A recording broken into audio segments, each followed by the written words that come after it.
Ogo musamvu mwaka 2023 ekiramuso kifuna okuva eno gyendi. Assalamu alaikum wa rahmatullahi wa barakatuhu.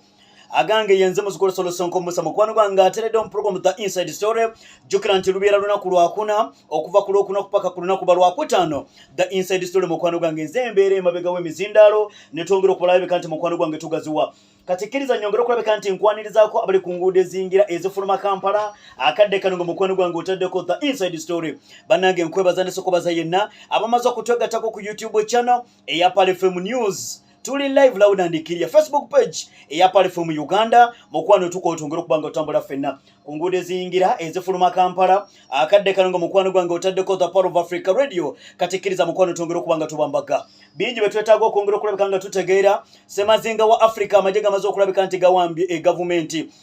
Semazinga wa Africa amajje mukwano gwange gasazeko omukulembeze omukulembeze mu ggwanga erya Niger esaawa eno mukwano gwange ebintu turakyabitegeera enkyukakyuka zakoleddwa munda mu ggwanga erya Niger. Semazinga wa Africa kira kikasozo nnaku luno olwaleero amagye gagenze ku TV ya ggwanga erya Niger ne gakakasa ne gaga nti bannansi b'eggwanga erya Niger bannange muteekeddwa okulabika nga mukimanya gavumenti gye mwalonda si yeri mu buyinza. Waliwo enkyukakyuka amagye agamuwanvu n'abampi gongera okulabika nti gatevunyanga munyere kugumba ku nguudo eziyingira ezifuluma mu kibuga eky'eggwanga erya Niger. Njogera bino gompuliriza boda zigaddwa boda wansi ku ttaka waggulu mu bwengula takyali nnyonyi yonna ekkirizibwa okulabika nti eva mu mawanga ga bweru okulabika nti eyingira munda mu ggwanga erya Niger. So ate era tewaliwo ebyakulwanyisa byonna oba muntu yenna akkirizibwa okulabika nti ayingira ng'ayitidde wansi ku ttaka munda mu ggwanga erya Niger. Boda zigaddwa ebiragiro biweereddwa abasajja munnange President amanyiddwa nga Ahmed munnange kaakati takyali president wa ggwanga erya Niger.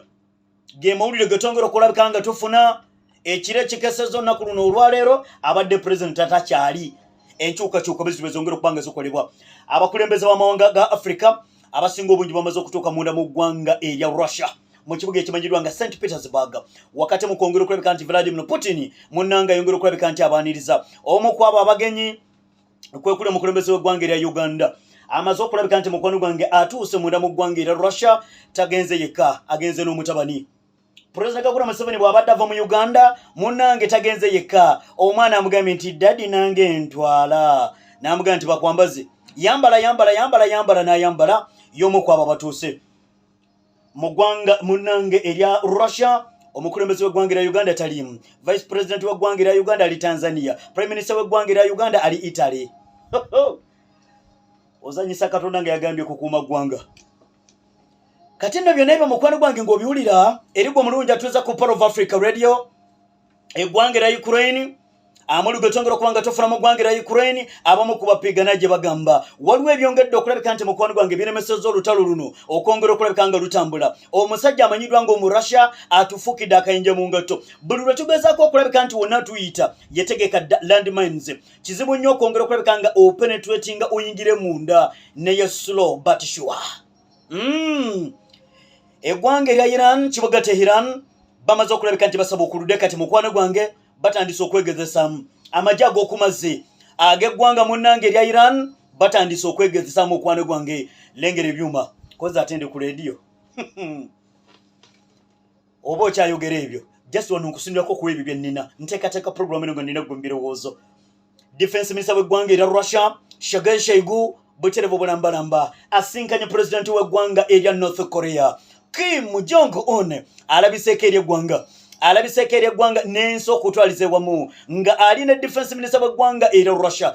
Putin yabadde ateekeddwa okulabika nti abeera munda mu ggwanga erya North Korea naye ate munnanga alina abagenyi n'amugamba Defense Minister genda ekintu nja kikwasaganya genda osinkana omwana w'omugenzi. Emyaka 7 eggwanga erya North Korea okulabika nti munnanga erijaguza ojjukira olutalo olwaliwo mu Korean Peninsula 1953 abasajja munnanga bamanyiddwa nga aba North Korea basobola okwategana n'abasajja aba China kwoteeka n'aba Russia ne batwalaganya entatinda abasajja bamanyiddwa nga munnange aba South Korea ngalina bengasaka bengasengeja bengakuwa oba okyawulira ago abasajja bamanyiddwa nga Russia bagambye ekyatukubiza akadduwoni k'omusajja amanyiddwa nga Omumerika munda mu ggwanga erya Syria naddala mu kitundu ekimanyiddwa nga Aleppo province abasajja bamanyiddwa nga America bazibu bapigana gye bagwanga era Russia bagambye abasajja ba America bazibu drone eyabadde yevugayo kati yabaddeyo kebadde erina bomu gye yagala okulabika nti ekisindikira okukuba ennyonyi eggwanga era Russia nemulabikira muga nti